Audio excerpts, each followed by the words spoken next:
when things are going wrong in our lives, we tend to always want to blame something external. So we tend to want to say that someone did this to me, or someone must have put this on me, someone put a spell on me, someone put the evil eye on me, someone possessed me, and so on and so forth. And obviously that's going way too far, and that's exaggerating, and so on and so forth. But is there such thing as a jinn actually possessing a human being actually being possessed by a jinn? It does exist. And Allah subhanahu wa ta'ala, He affirms this in the Qur'an. Allah subhanahu wa ta'ala says, الَّذِينَ يَأْكُلُونَ الرِّبَا لَا يَقُومُونَ إِلَّا كَمَا يَقُومُ الَّذِي يَتَخَبَّطُهُ الشَّيْطَانُ مِنَ الْمَسِّ. Allah subhanahu wa ta'ala, He says, describing the people who engage in usury, in riba, and interest, that they would stand on the day of judgment just like the one who is possessed and who's overtaken and being beaten on the inside, and so on and so forth, by the shayateen. So a person who's possessed by the jinn. By Allah saying that, Allah subhanahu wa ta'ala again is acknowledging that there are some people that can actually be possessed by the jinn. And in a way, all of us have to deal with al-qareen, as we said. We all have to deal with the one that's constantly whispering on us. And in a way, we're all possessed to an extent. Because the Prophet ﷺ says, Inna shaytana yajri min ibni Adama majra dam, that shaitan flows through the blood of the son of Adam, the way that, or flows through his veins, the way that blood flows through his veins. Meaning, you're always dealing with this to an extent. However, again, you're keeping it under control by keeping your trust in Allah subhanahu wa ta'ala, doing the things that bring about protection in your life, and so on and so forth. Now, it's important for us to find a middle ground here.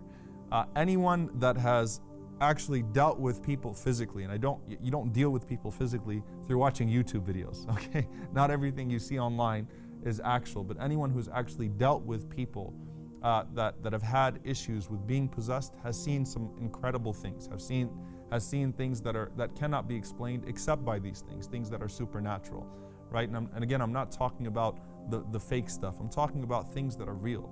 Any imam of any masjid actually has had people come into his office and has seen things from people that are definitely supernatural, and definitely people that are dealing with jinn. And then of course you talk to people that are actual raqis, that actually try to extract jinn from people in accordance with the Qur'an and the Sunnah, and underline in accordance with the Qur'an and Sunnah, because there's a lot of shady business that takes place there too. And they've seen a lot of things. So it's important for us to not deny everything that we've never actually dealt with or seen, and at the same time not to exaggerate, right? I once had someone tell me that I think I'm possessed by a jinn. I said, why? She said, because when I read Qur'an, I get sleepy. I'm like, that means you're human actually, right? That you get sleepy and you get tired as you read Qur'an, right? Because if a person was truly possessed, they would actually feel pain when they read Qur'an. So yes, sometimes jinn can possess people, and in fact, sometimes jinn can actually speak through human beings, right? And subhanAllah, it's a very frightening experience, and and people have experienced that. And the easiest way to get possessed, the easiest way to bring that into your life is to disobey Allah subhanahu wa ta'ala. Because when you disobey Allah, particularly when you do something major, like leave off the prayer, the ulama frequently associated a person leaving off prayer with jinn possession. Why? Because you remove the protection of Allah subhanahu wa ta'ala from yourself. Or if you do the major sins, and particularly Allah mentioned, for example, one of the most disgusting sins, which is riba, which is usury.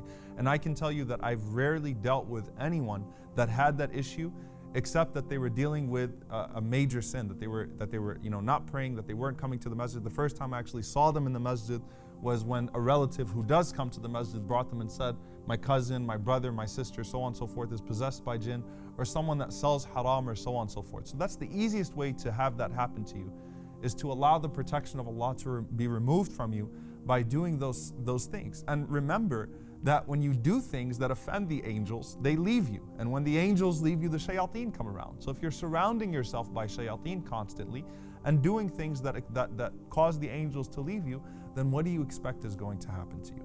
Now, if you're doing the things that you should be doing, you're fulfilling your obligations to Allah subhanahu wa ta'ala, you're not engaging in those major sins, then there are a few things that you have to do. Number one, don't entertain shaitan's whispers. Don't entertain shaitan's whispers, whether they're about Allah, right? As we said earlier, that if he comes to you and starts telling you, who created this, who created that, who created Allah, say amantu billah.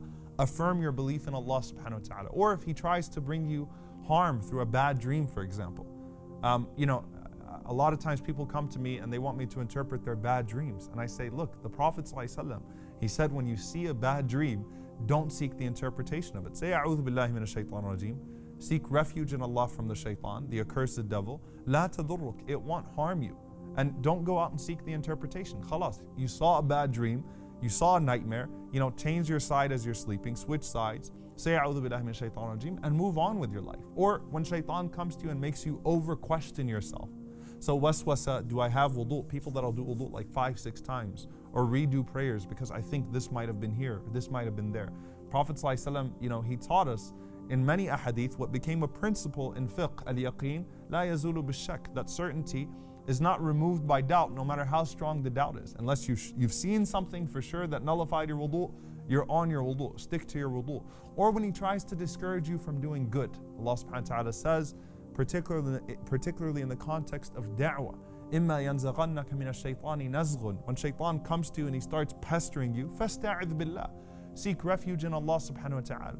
So don't give shaitan your attention in essence by letting him, or letting those shayateen, letting those devils, and letting those evil jinn whisper and showing them that you're entertaining those whispers. Also, the Prophet ﷺ, as is narrated in numerous narrations, that when al-mu'awwidhatayn, when قُلْ أَعُوذُ بِرَبِّ الْفَلَقِ and قُلْ أَعُوذُ بِرَبِّ النَّاسِ were revealed, the Prophet ﷺ, he used those as ruqya, وَتَرَكَ مَا سِوَى ذَلِكَ, he left other than that. So he just stuck to that.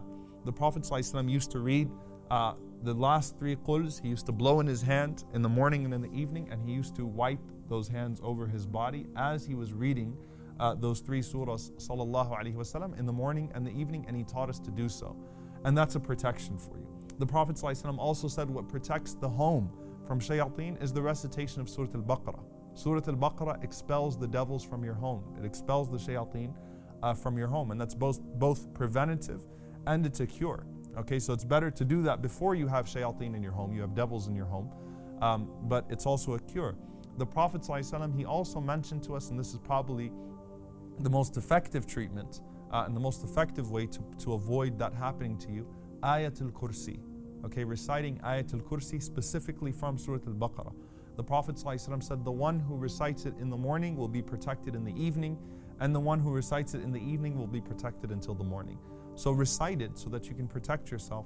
And lastly, and this is not exclusive to anything that I've mentioned so far, but just tied into everything else. Trust in Allah subhanahu wa ta'ala. Remember that we already said when we were talking about divine decree, nothing can harm you except by the permission of Allah subhanahu wa ta'ala.